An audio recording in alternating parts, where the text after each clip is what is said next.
अ, देखिए राजीव जी, इसमें कई सारे बेतुके बयान दिए जा रहे हैं सरकार के द्वारा, जिसका कोई सिर पैर नहीं है। इस देश में ये जो पूरा देशव्यापी आंदोलन हो रहा है, जो भी संवेदनशील व्यक्ति है उस वो इस आंदोलन का समर्थन करेगा। लेकिन हाँ, ये बात है भी है कि हिंसा नहीं होनी चाहिए। हमें गांधीवादी तरीके से आंदोलन को करना चाहिए। जो युवाओं के मुद्दे हैं उनको गांधीवादी तरीके से उठाना चाहिए, ये हमारा मानना है। युवा हल्ला बोल का मानना है। हमें ये भी यकीन हो रहा है कि ये जो हिंसा फैलाने वाले लोग हैं, वो हो सकता है इन्हीं बीजेपी और अन्य दलों के लोग हों, जो चाहते हैं कि ये हिंसा फैल जाए और इस पूरे आंदोलन को डिस्क्रेडिट किया जा सके, इसको नीचा बताया जा सके, इसे उत्पात बताया जा सके।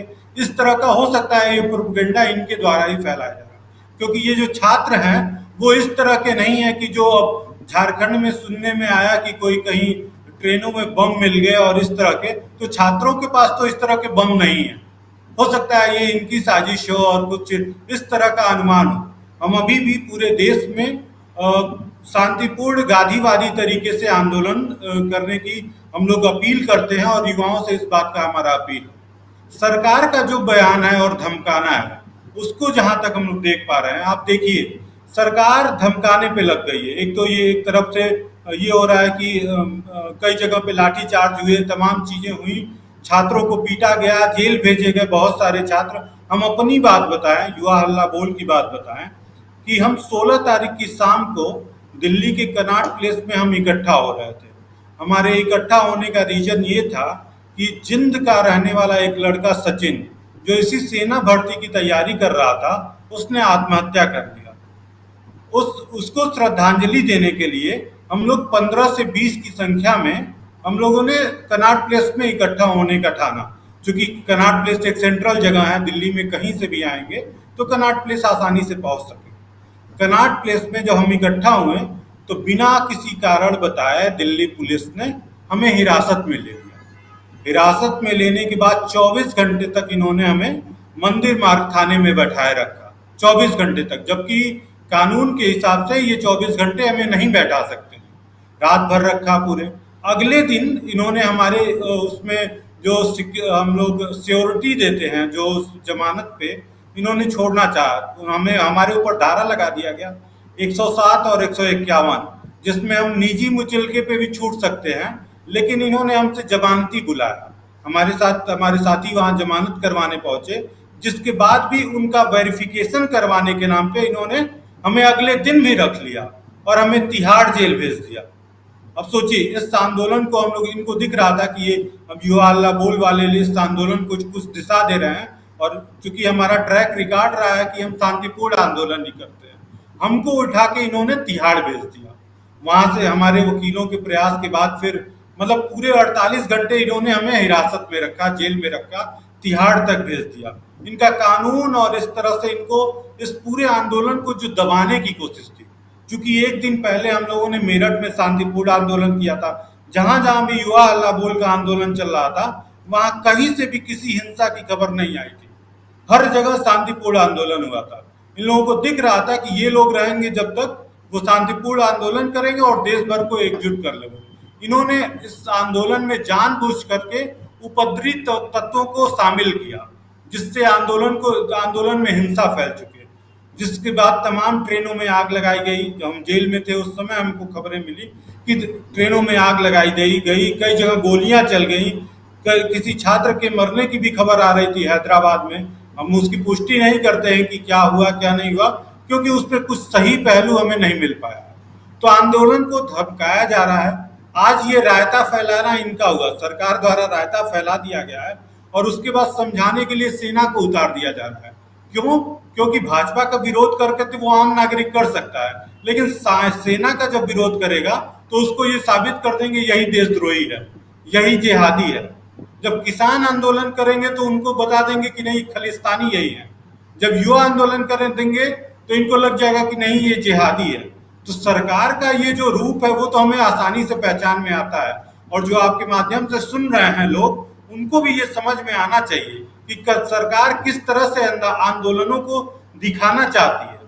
हमें अरेस्ट करके हमें जिहादी बता देगा कि ये तिहाड़ में बंद, अब अगले किसी आंदोलन में हम जाएंगे तो हम बताया जाएगा कि ये तिहाड़ में भी हुआ, ये तिहाड़ से आए हुए लोग हैं। जो हो सकता है अब जो वकील लोग हैं, ये तमाम जर्नलिस्ट लोग हैं जो 107 और 151 की सीमा को समझ रहे होंगे, जिसमें सरकार को कहीं से भी हक नहीं है कि हमें उन कैदियों के साथ रखा जाए जो आपराधिक किस्म के जघन्य अपराधों में जो बंद थे, उनके साथ हमें बंद किया गया।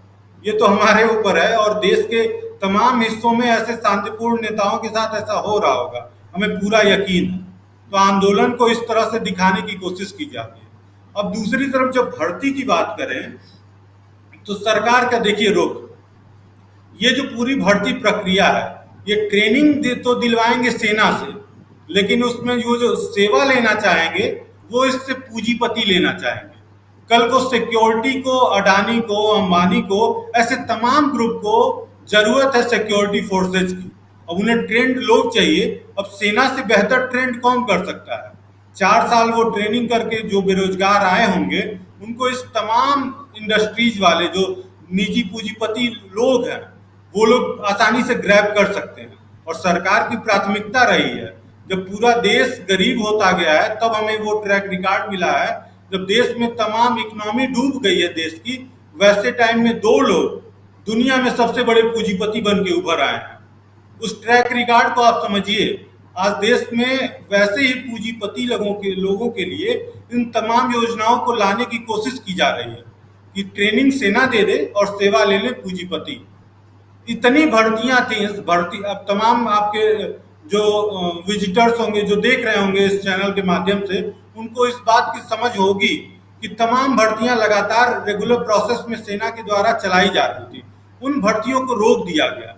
अब सोचिए, ऐसी भर्ती में जो छात्र लिखित परीक्षा दे चुका है, फिजिकल एग्जाम दे चुका है, मेडिकल टेस्ट दे चुका है, उसकी ज्वाइनिंग की लेटर आती है, आने वाली है, उसको कैंसिल करके फिर बोल दिया जाता है नहीं तुम्हारी तो तुम अग्निवीर बनोगे, तुमको दोबारा भर्ती देना पड़ेगा। तमाम भर्तियों को कैंसिल कर दिया गया। थल सेना, जल सेना, वायु सेना, तीनों में ऐसा हुआ। और इनको बचाने के लिए, इनको पर्दा करने के लिए सेना के जवान आ जा रहे हैं। अब उनके ऊपर कोई बोल नहीं सकता। भर्तियां देने के बाद अब देखिए जो जिक्र हुआ, उत्तर प्रदेश से जिक्र आया कि हम पुलिस में भर्ती कर लेंगे। योगी सरकार को पता है कि पुलिस में उनके वहां जो भर्तियां हो रही वो कैसे हो रही हैं। पिछले 1.5-2 महीने से उत्तर लखनऊ के इको गार्डन में लगातार प्रदर्शन चल रहा है उस पुलिस भर्ती के लिए जिसमें घोटाले हुए हैं, जिसमें कहा जा रहा है कि पेपर आउट हो गया। छात्र 2 घंटे पेपर देने बैठा और 2 घंटे में से 10 मिनट, अंतिम 10 मिनट में उसके पूरे प्रश्न पत्र सॉल्व हो गए हैं। ऐसे तमाम सबूत हैं पब्लिक में, उसके ऊपर इनका बयान नहीं आता है। उत्तर प्रदेश में जो सरकार का अपना कोर्ट में दिया गया ये बयान था कि हम हर साल भर्ती करेंगे, और वो 4 साल बाद भर्ती ला रहे हैं, उसको भी अधूरा रख रहे हैं। उनके वहां तमाम भर्तियां खाली हैं, उसको वो नहीं भर रहे हैं, लेकिन अग्निवीर जब आ जाएंगे तो इनको ये भर देंगे। भैया ऐसा क्या स्कीम है जो अग्निवीर को भरने के लिए तमाम आयोग, तमाम भर्ती वाले आ जा रहे हैं और वैसे देश में पद खाली रह जा रहे हैं। आज देश में पुराना जब 2019 चुनावों का आंकड़ा है कि 24 लाख सरकारी पद खाली थे। भर्तियां उसके बाद भी अटकी हैं, कोई भर्ती हो नहीं रही है, बहुत सारी भर्तियां रुकी हुई हैं। अभी वो आंकड़ा अंदाजा है कि 40 लाख, 50 लाख, 60 लाख के करीब पहुंचा होगा जब सरकारी पद खाली होंगे। ऐसे में उनको भरने के लिए कोई नहीं आ रहा है आगे, अग्निवीर से सब भर देंगे। ये चुनावी प्रोपेगेंडा है सरकार का, जो जिन युवाओं को ये दिखा रहे थे चुनाव में कि डेमोग्राफिक डिविडेंड है, दुनिया भर में हाँक रहे थे कि हमारा युवा देश है, वो युवाओं का फिक्र नहीं है। वो युवा देश में जब जेन्युइन मांग कर रहे हैं, जब उनकी मांग है इनको रोल बैक करो, जो तुम्हारा पुराना नियमित भर्तियां थी उनको चालू करो, तो उसके इन युवाओं में उनको जिहादी दिख जा रहे हैं, आतंकवादी दिख जा रहे हैं।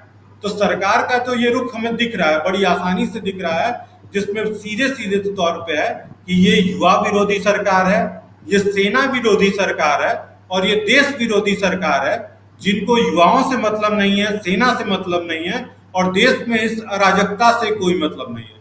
इनको मतलब है बस उन पूंजीपतियों से जिनके लिए ये इस अग्निपथ योजना को लाए हुए हैं, जिनके थ्रू ये ट्रेनिंग दिलवाएंगे सेना से और भर्ती कर लेंगे पूंजीपतियों के हक में, उनके फैक्ट्रीज में उनको सिक्योरिटी देने के लिए। पंत जी, हम ये अभी गोविंद मिश्रा जी से समझने की कोशिश कर रहे